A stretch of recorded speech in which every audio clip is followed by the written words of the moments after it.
Pemirsa, hujan yang tak kunjung reda mengakibatkan ratusan rumah di 6 kecamatan di Kabupaten Aceh Timur Aceh masih terendam banjir dan sebanyak 138 kepala keluarga dikabarkan terisolir dan ratusan warga lainnya di 6 kecamatan tersebut masih mengungsi di musola dan di rumah ibadah masing-masing kecamatan.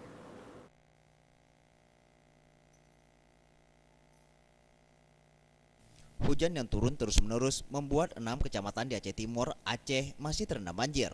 Banjir yang merendam pemukiman warga itu melumpuhkan segala aktivitas warga. Seperti di Desa Berendang, Kecamatan Rantau Perlak, Aceh Timur. Terlihat ketinggian air masih berkisar 30 cm hingga 2 meter. Selain itu, jalur lintas yang menghubungkan Rantau Perlak dan Penarun serta Perlak Kota lumpuh total. Diakibatkan jalan tersebut terendam banjir.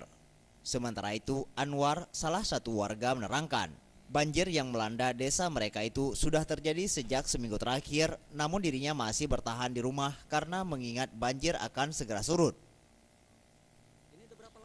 Selain di Kecamatan Rantau Perlak, banjir juga melanda beberapa kecamatan lainnya, seperti Kecamatan Pantai Bidari, Juluk, Indra Makmu, Lokop, Penarun, dan Kecamatan Birembayun.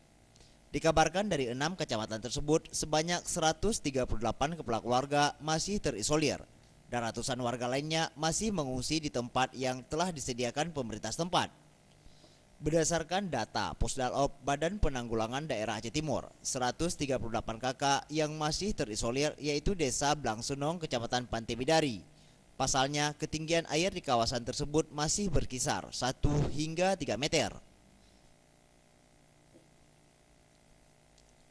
Saat ini, BPBD Aceh Timur beserta Muspika telah memberikan bantuan masa panik kepada warga yang mengungsi maupun warga yang masih terisolir.